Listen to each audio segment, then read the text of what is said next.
Hello everyone, my name is Rochelle Innocent and I'm the founder and CEO of Project Purpose. Welcome to our channel. Our community is focused on fostering the intellectual and character development in children. We do this through our parent-child workshops that are focused on 4 themes: autonomy, self-efficacy, compassion, and self-concept, in order to cultivate grit, perseverance, and resilience in each child. And at Project Purpose, our overarching mandate is to renew and rebuild family, community, and relationships. Our different social media platforms provide us with an opportunity to have discussions and to create space on all topics that relate to family, community, and relationships with ourselves as well as with others, with a primary focus on mental health and education. More precisely, the ways that the institutions of mental health and education play a role and have played a role in our societies at large. These discussions and debates provide us with an opportunity to think critically about what needs to change within these structures for us to live up to our bold slogan: support, protect, and empower each child through youth-focused development, better known as leadership in juvenescence. We recognize that in valuing our children's leadership potential, this also translates as recreating and co-creating environments, both socially and politically, that will enable our children to thrive. For those of you who are particularly keen on the topic, we also write thought pieces every other Sunday, and we actually just dropped a thought piece this past Sunday, so be sure to meander over to our website and check out our online content. Now, if it is the case that you are looking for a listening alternative, well, we're available on 12 different podcast platforms for your listening leisure, and we provided you with access to the links in the description down below. Now, as is the convention, be sure to subscribe, hit that post notification bell so that you are aware of every time we post. And of course, if you like our conversations and you want to keep them going, like, comment, and share this segment. Let's get into it.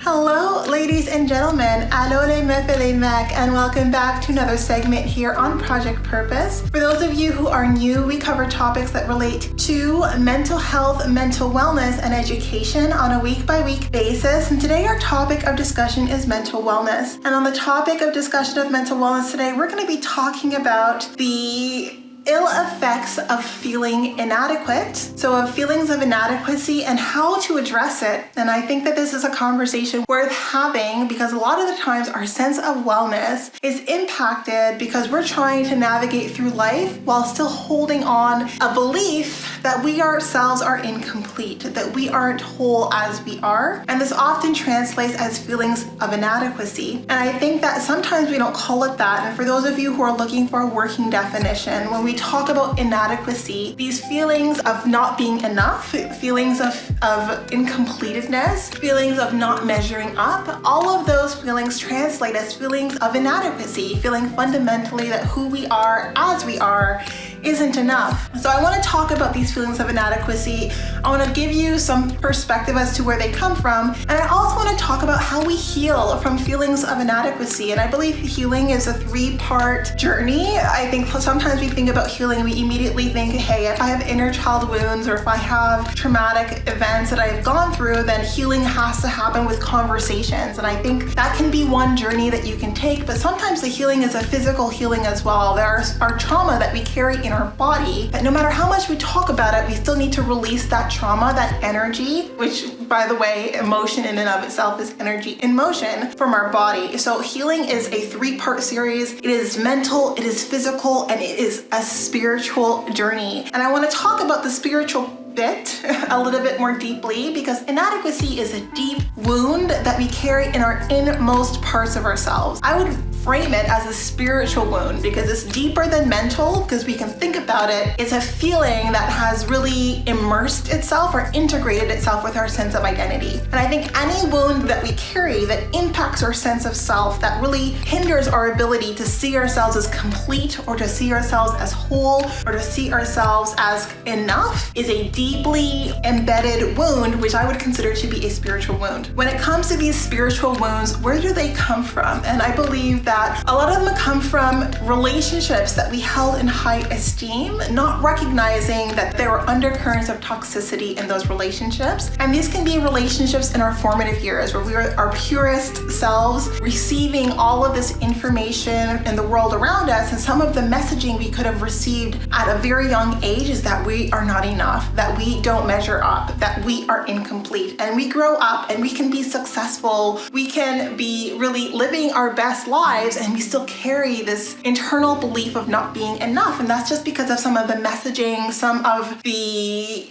treatment that we might have received at a younger age. And I think that now as we're older, as we're recognizing, well, hey, some of my behaviors translate as me not feeling enough. And what would those behaviors look like? I'm gonna cover maybe three behaviors. I think sometimes when we look at trends and we think about who we are in relation to the trend, or how we are, how we show up, the things we do in relation to that trend, and we think to ourselves, well, hey, maybe if I ride that wave in that trend, then I will be what all of these people are, and then I will feel like I'm enough. So you set yourself up to ride the wave, to kind of immerse yourself in that trend, immerse yourself in that community, hoping that will help you feel complete. And you find that once you attain that objective, you're still nursing this feeling of inadequacy, this feeling of not being enough. Or sometimes you think, let's say that trend translates in a haircut, or let's say that trend translates in different clothing, and you think to yourself, well, I will feel complete if I look this way, if I dress this way, if I act this way, or if I,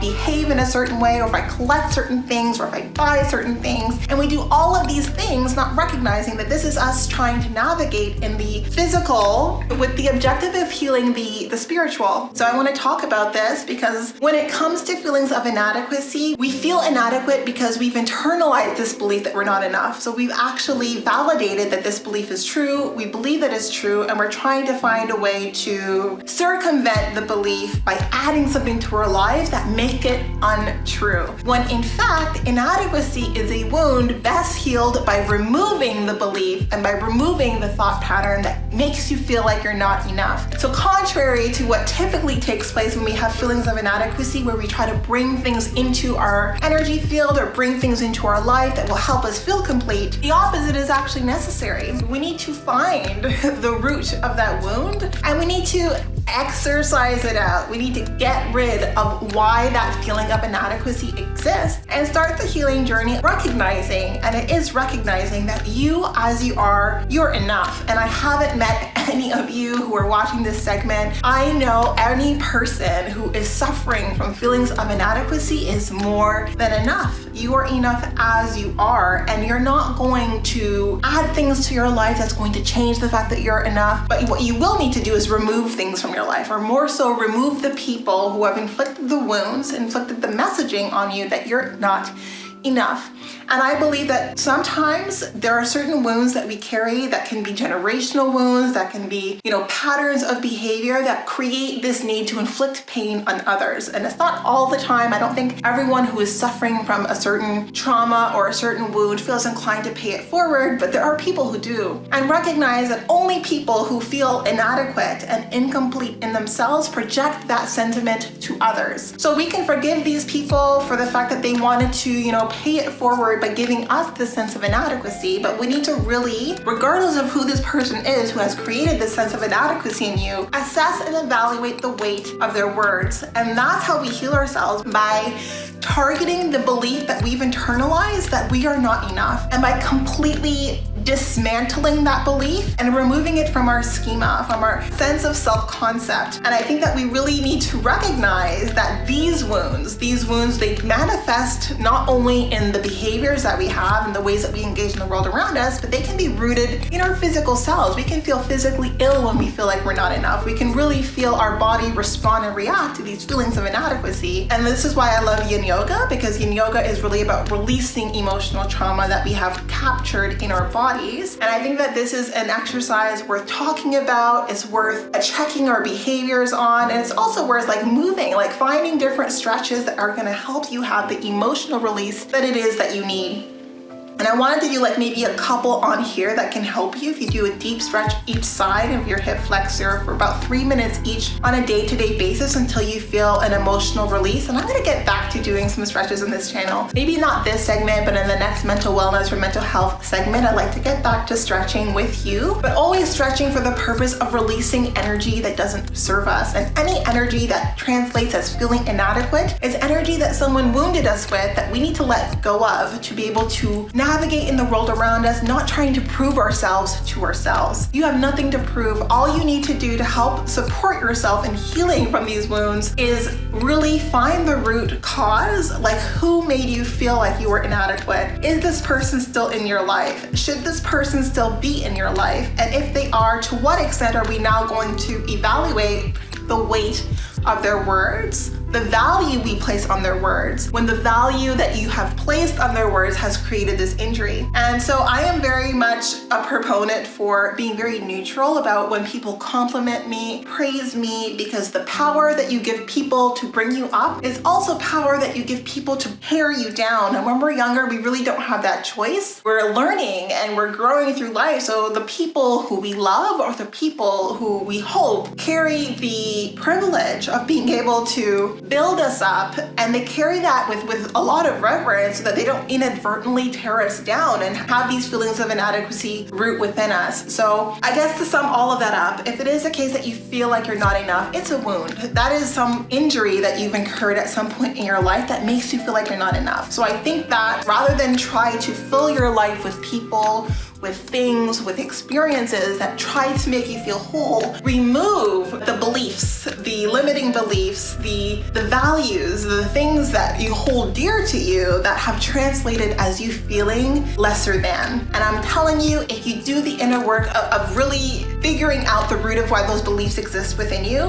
figuring out like what people did I allow in my life that have created this sense of inadequacy in me, and do these people belong in my life? And I strongly encourage to really evaluate of whether or not those people are on their own path of growth. If they understand, like, you know, respectful, healthy relationships mean we don't tear each other down, we build each other up. And if you're on a journey of wanting to feel whole, of wanting to feel complete, then you really need to be mindful of the value of the weight that you put in the words of others if they use that privilege to tear you down and to have you really struggle with building a sense of self-esteem. So this is what I wanted to come in here and talk about, because I've had dear friends just talk to me about their feelings of inadequacy and how that translates sometimes as wanting to impress and wanting to, you know, show people, hey, like, look at me, like, I'm enough, like, I have these things that I've collected, or I'm wearing these new trends, and all of these different actions that we do navigating the physical, trying to reinforce that we're enough, when the only thing that you need to do to reinforce that you're enough is dismantle the beliefs that have been built around inadequacy and around feeling incomplete, and replacing those beliefs completely with a deep awareness and acknowledgement that we ourselves are enough. Trust that the words you speak to yourself are way more powerful than the words other people speak into you, right? That's very important truth for you to recognize. But also make sure that when it is the case that someone is speaking something toxic to you, that you don't internalize that into your spirit. It's so important that when you hear something that is hurtful, you make the choice to filter it out. And it's really hard to do when you hear hurtful things from people that you love. But when it is the case that you hear hurtful things from the people that you love, it has to create an evaluation as to, do I love this person to the extent that is harming me? And we always want to make sure that when it comes to evaluating the relationships that we hold dear, we need to evaluate it from the baseline, is loving this person hurting me? Can I love this person and love myself as well? And if loving someone creates self-loathing, if it creates senses of inadequacy, if it creates senses of uncertainty because this person is really speaking lots of toxic energy into you, then you really need to choose yourself in those situations. You need to recognize that the one relationship that you need to really hold reverence to is the one that you have with yourself. And any relationship that you hold dear that threatens the relationship you have with yourself is a relationship that needs to go. And inadequacy is a byproduct of us holding close to heart relationships with people who to create rifts and distance with our relationship with ourselves, because any belief that we would carry around our own sense of inadequacy is us internalizing a truth that is hurting ourselves, right? And we don't want to do that. And in order to rebuild that relationship with yourself, you need to speak healing into yourself by saying, you know, I am enough, I am complete, I don't need to have X, Y, or Z in my life to be complete. As I am is enough. And it doesn't matter like if you're in a dire situation or circumstance, or if you're living your best life and you have no qualms or worries. Inadequacy is rooted in toxicity, right? It's when we internalize and we adapt beliefs about ourselves that are simply not true. So when you're trying to heal from feelings of inadequacy, you really need to assess the relationships that you hold close to you, and if whether or not the people you love make it hard for you to love yourself. And if that's the case, I'm telling you, in those situations, choose yourself, choose loving yourself, and let those people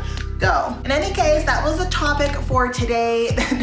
Definitely a lot, but I thought it was an important topic to cover. I wanted to give you my advice on healing. I want you to understand that healing isn't something that we need language for, right? It's great that we have language, we can leverage language to heal, but we knew how to heal even before we formulated words. So healing is something that can translate in so many different ways, shapes, and forms when you have the appropriate foundation and the guidance to get started on that journey. And I wish you nothing but love, happiness, and healing. If it is the case that you are dealing with feeling inadequate, I trust and believe that you are more than enough. And sometimes it means changing the communities and the people that you're attached to for you to give yourself an opportunity to see that as well. So that was it, but definitely not all. Now, before letting you go, I would be remiss if I didn't let you know that we will be going live at least twice a month, every month for the foreseeable future on our Facebook page. So definitely be sure to tune in. Now, these events are paid events. So if you do see yourself participating in our community on an ongoing basis, then I do suggest that you take a look at one of our package plans. Yes, so we do offer package plans over and above our live events, as well as access to webinars and workshops largely focused on self-mastery over and above these live events. So definitely be sure to tune in, be part of our game changer community, be the change that you would like to see by starting with changing from within. So I wish you lots of healing, love, peace, and happiness. I hope that you leave a comment down below on how you're addressing your feelings of inadequacy, if that's what you're suffering from, or how you found your way back to completedness and feeling whole. And you know, let us share in our journeys towards healing, or in our journeys of having healed, and some of the decisions, and some of them are really hard decisions that we had to make in order to honor ourselves, right? And honoring ourselves sometimes means that we choose ourselves when it comes to the relationships that are hurting our relationship with ourselves. So we are on the road to 1K, so definitely be sure to subscribe if you haven't already subscribed. Follow us across all of our social media platforms, and we look forward to chatting with all of you very soon. Looking forward to chatting with you all later.